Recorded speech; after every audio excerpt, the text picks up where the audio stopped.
Ce n'est pas tout ce que tu as vu qui existe. Tout ce que tes yeux ont vu, tout ce que tes oreilles ont entendu, ne constitue pas la totalité de ce qui existe en Dieu. Depuis plusieurs millénaires, il plaît au ciel de révéler de nouvelles dimensions sur la terre, de révéler de nouvelles choses, de nouvelles technologies sur la terre. Il y eut un homme qu'on appelait Adam. Après sa création, on a fait venir devant lui tous les animaux sur la terre. Et en regardant les animaux, une dimension s'est ouverte en lui. Il a regardé un et il a dit lion. Il a regardé l'autre, il a dit éléphant. Il a regardé l'autre, il a dit cochon. Et tout était correct. Et tout était vrai. Mais ce que j'aimerais te dire ce soir, c'est que Adam n'a pas inventé les noms des animaux. Parce que les animaux ont commencé à exister avant même que Adam ne soit créé. Je te pose une question avant que tu ne prennes une pierre pour me lapider.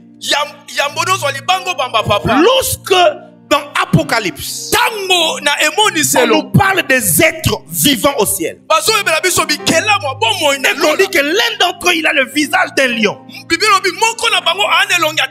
l'autre il a le visage d'un bœuf, l'autre a le visage d'un homme, et l'autre a le visage d'un aigle. La question que je te pose, ils ont commencé à exister avant Adam ou après Adam?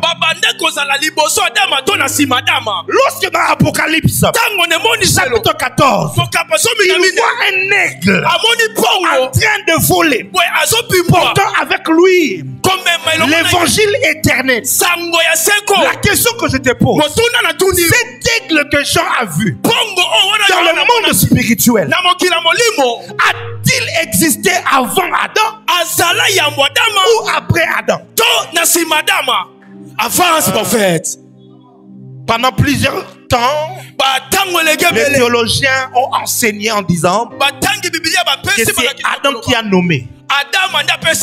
Je viens te dire quelque chose qui va bouleverser ta théologie.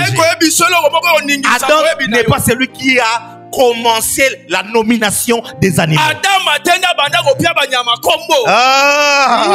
Ces animaux ont déjà été existés. Mais Adam a regardé dans les livres de Dieu. C'était une dimension prophétique extraordinaire. De voir dans les livres, quand il voyait cet animal, il pouvait voir en Dieu. Ça là c'est le lion. Et Dieu confirmait, oui tu as raison. Ça c'est réellement le... Oh my God. Oh my God, my God.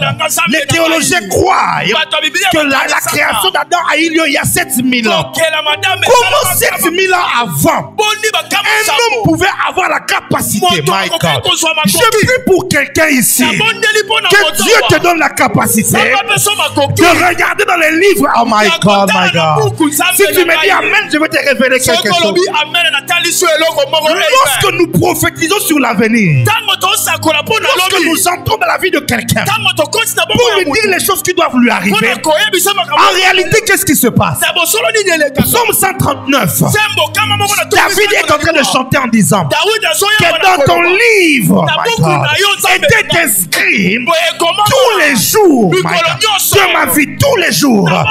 Ainsi donc, il y a une dimension qui existe. Quand un homme est devant toi, que tu regardes dans son livre, que tu regardes dans son livre, que tu vois ce qui est écrit et que tu lui dises en 2024 tes finances vont connaître un chiffre et que tu lui dises en 2024 je te vois te marier. Aïe, aïe, aïe. La personne apparemment est restée à la maison, mais je parle à quelqu'un qu'il y a une dimension qui te donne accès au livre de Dieu et tu peux avoir l'information concernant le futur. Lève ta main, dis Seigneur, donne-moi accès. Loba kolopianga nzela. Yes. Ha.